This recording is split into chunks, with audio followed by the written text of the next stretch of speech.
Welcome to the Autonomous Design Union YouTube channel. This is our first video tutorial getting you ready to prepare a 5-minute mask using our lean factory setup. This is an isolation factory model using one stitcher working from home to produce masks in a work from home initiative that we have set up using private donations to pay stitchers to produce this mask design. We want to be clear here, the reason that you would be watching this video is because you are a stitcher involved in our work from home initiative. We are not making any claims that this design is superior to any other designs that you're seeing, nor is it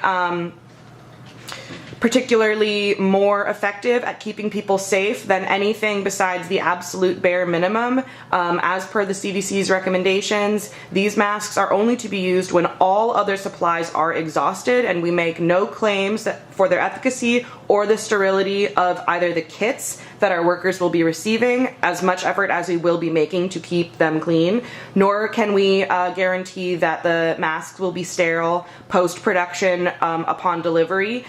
We will be expecting people to sanitize them with bleach in a laundry bath or spraying them down with an alcohol-based spray to sterilize and then hang dry your masks completely before reusing. So to show you the setup, we have one domestic machine that's a home machine. I have the Singer Heavy Duty, which I like a lot, but any home machine should do. We also will be needing an iron for this setup, and I'm using an ironing pad on my table. This is not required. You could use a towel, you could use a blanket, or you could steam directly on your table. It's not likely to harm your table. It just will, the steam will dry quicker with a layer of padding underneath.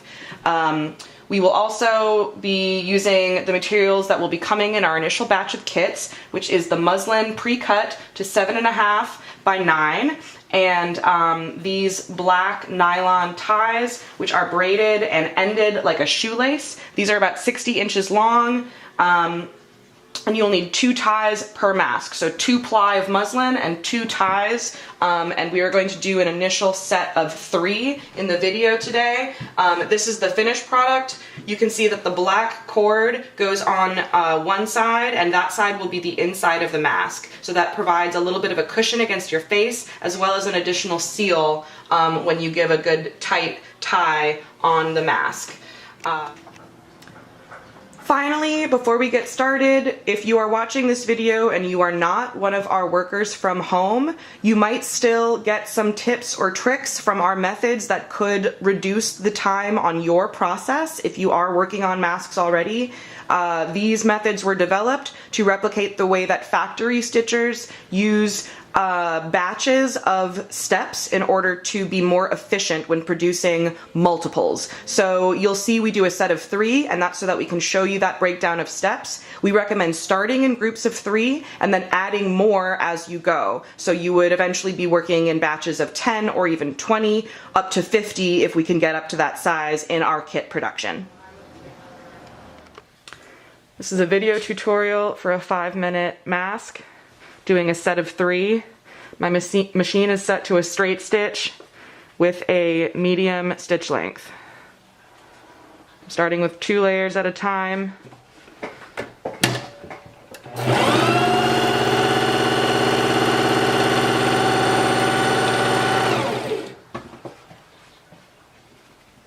Making sure my edges are lined up.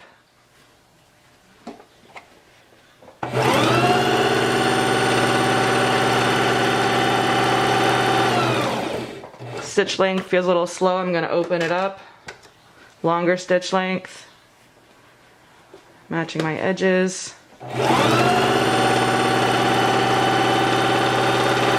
No back tacks. Trim them apart. Flush.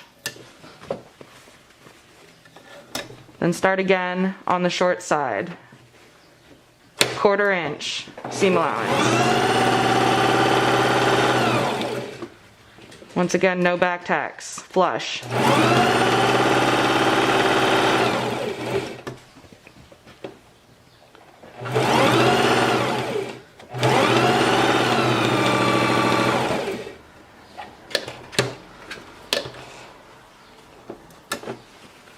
Then trim apart using the trim guide on the side of your machine. or snips if you have them.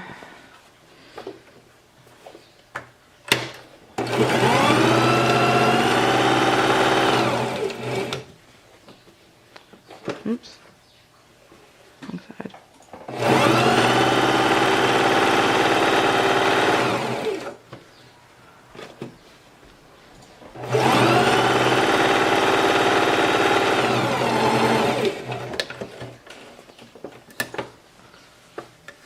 When we get to the fourth side, we will not sew it all the way shut. Remember, we have to flip it right side out.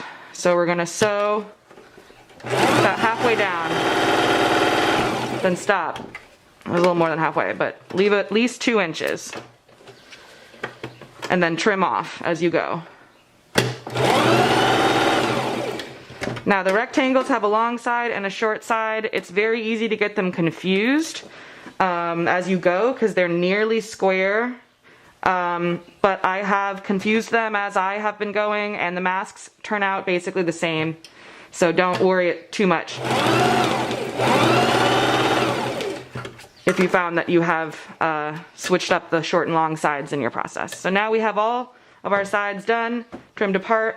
We're gonna flip them, stick one thumb into your opening, deep into, find this pointy corner, flip, pinching like this, and then again put your thumb back into it, poking it all the way through. Now we're gonna find the seam, and we're gonna follow, you might have twisted around a little bit, follow the seam with your thumb as you push it through the hole. This is gonna make sure that we didn't miss any edges, so you'll find any holes this way.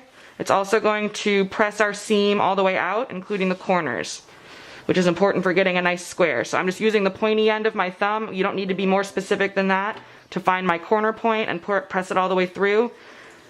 And by going kind of inch by inch along the seam, I know that I'm catching every little edge and every corner in a row as I eventually make it back to where I started.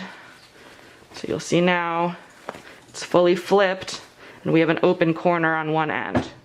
So we'll do that for the remaining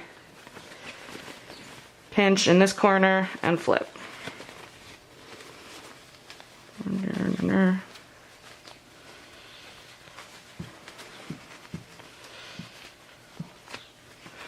There's my next corner. This is going to be awkward at first.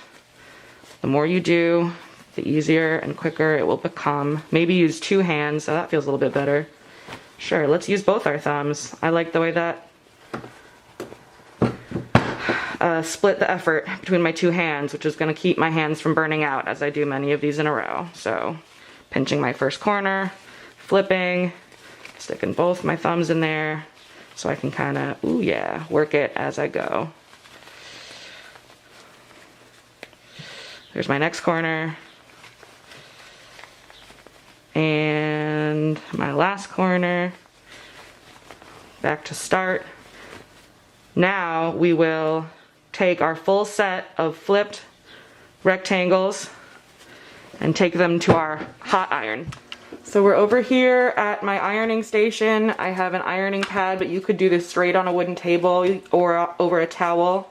I have an iron that's heated up to high heat on cotton with the steam setting on, and I have our 3 masks. So you can see I got my ends mixed up a little bit. I have 1 opening on the long side and 2 openings on the short side. This was how they were supposed to come out, but this is going to be fine. Don't fret. I'm going to take my iron on my first one, press it flat. We don't need to be too finicky about our corners. And then I'm going to take the open end, reshape that corner, and press it in so that both sides meet and will sew up really nice. Oop, that's not what we want. This little edge, so I'm going to fix that, checking on both sides to make sure we get it right on both sides.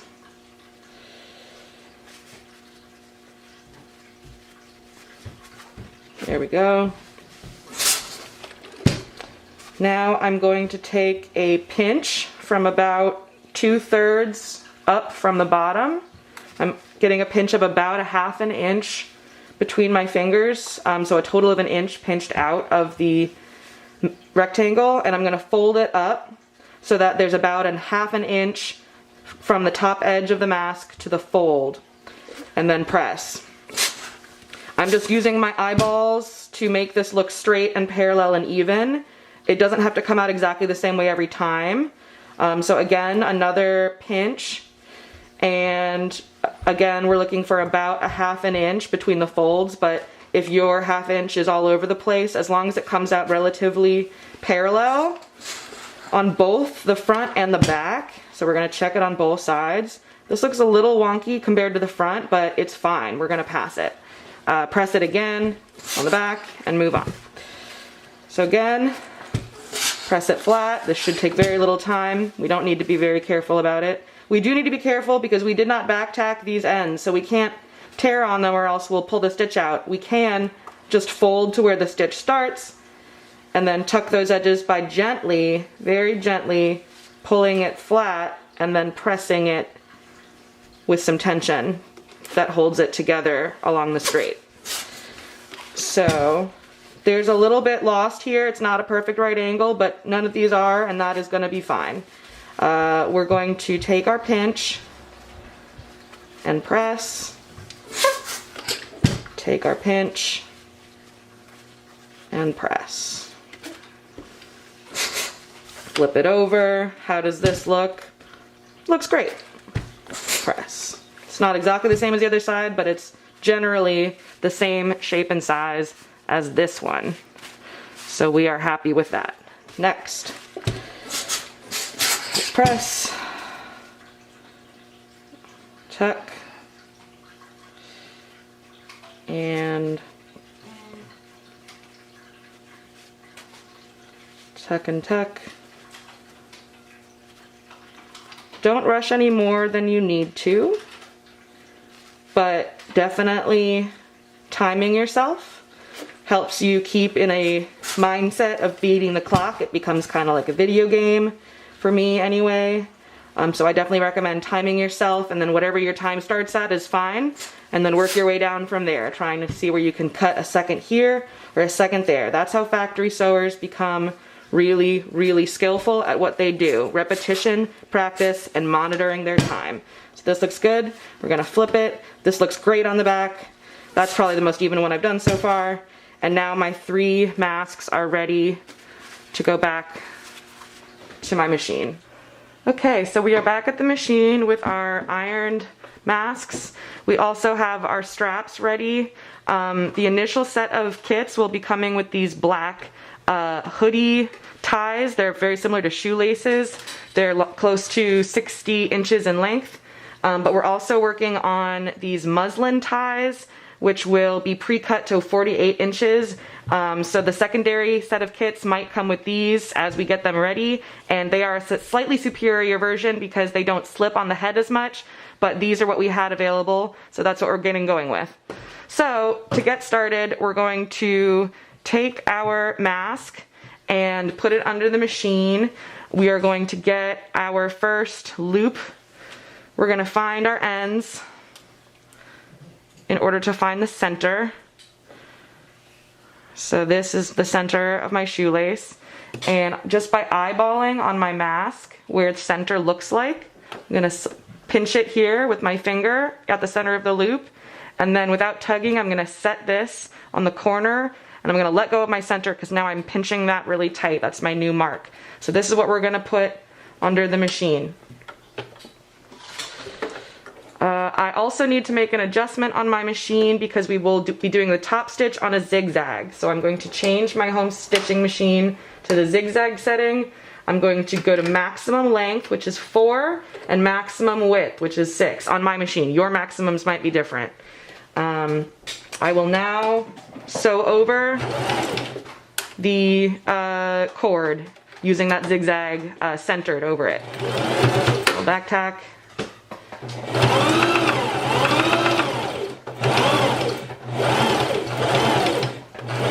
And another little back tack. We're going to pivot on the corner on the outside with your needle to the right at the zig so that it stays on the outer corner of our top stitch, and now we're going to sew over the pleats. The pleats will get pushed by the foot if you're not pinning them shut with your fingers. So hold them really tight with your hand there.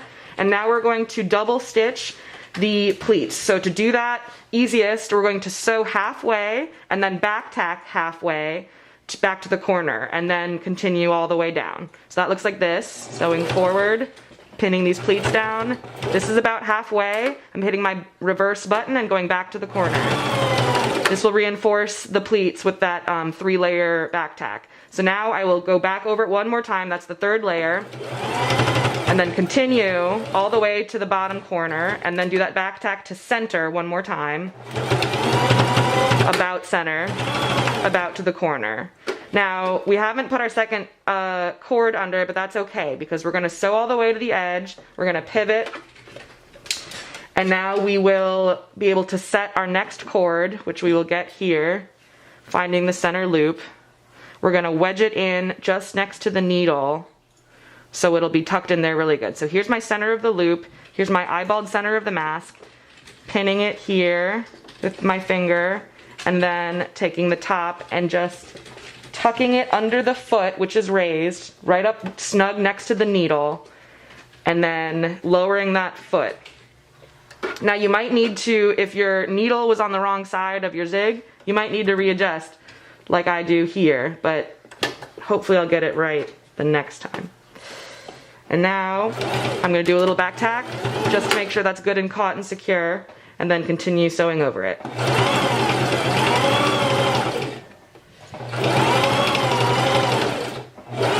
Again, we'll pivot on our corner and sew over the pleats to halfway, back tack, and then all the way down, and back tack. This completes our first mask, but as I showed you, I'm doing a set of 3. So I'm going to trim these off, pull it off the machine, and carry on. We'll see if I do it better this time. I'm going to get my cord, fold it in half, find my loop, find my halfway point with my eyeball estimate, pinch it, find it at the top, pinch it, and then set it under my foot so that my zigzag, sliding around a little bit, goes right over it. We always want to hold our threads when we start a new stitch, or else your machine might suck them in and mess up your stitch, which will cause you to have to start over, maybe pull stitches. It's really frustrating. Don't miss the step where you hold your threads. It's just good practice. Back tack. And now I'm going to set my string, not tugging on it, but just holding it in place with my fingers.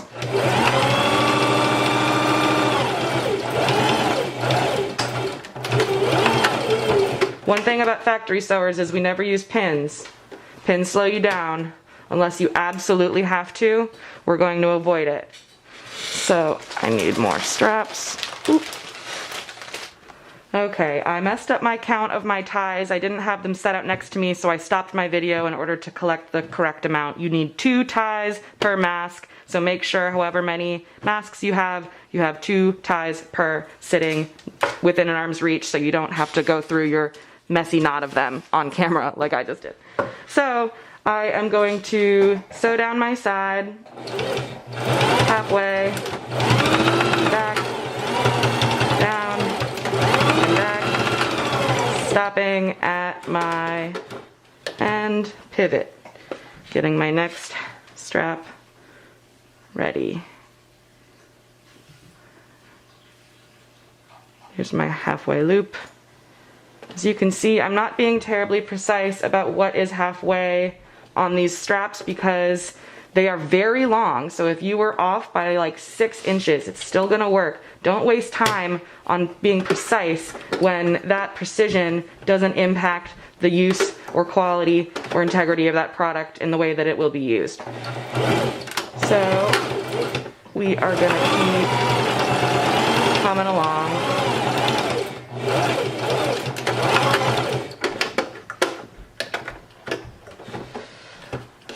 And on this final side,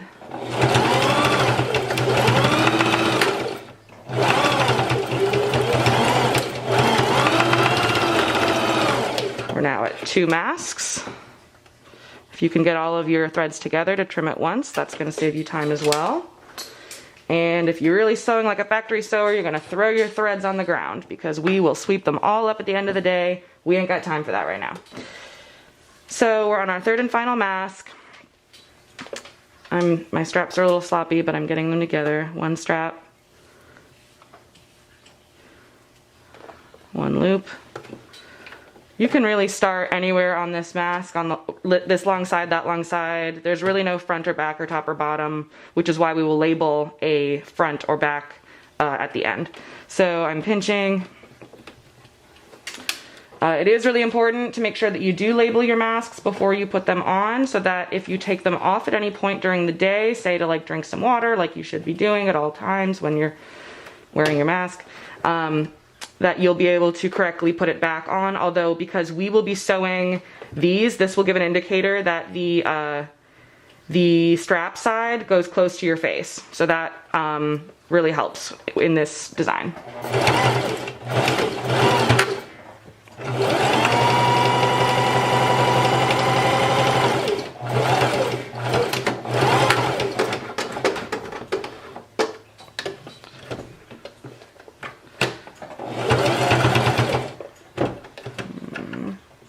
Got wedge in there, it's kind of out.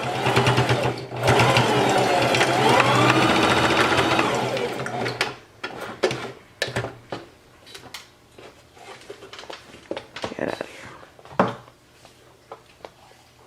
I would recommend, based on my samples so far, having a bin that you can toss the finished ones in on the floor so you don't keep grabbing your finished straps like I have been doing on this video.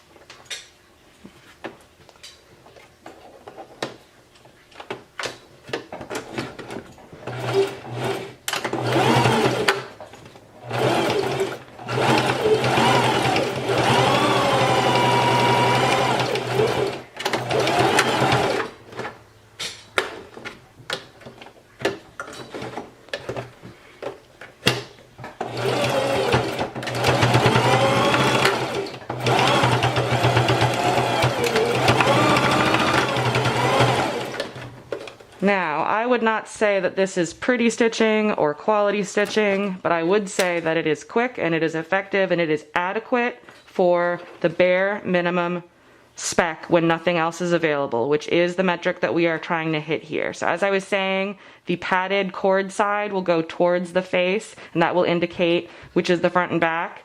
And then you will tie the bottoms first and then the top second in order to get a tight fit snug to the face. Then you spread the layers to make sure that the bottom is going under the chin and the top is going over the nose. This is our 5-minute mask design. Thank you for watching.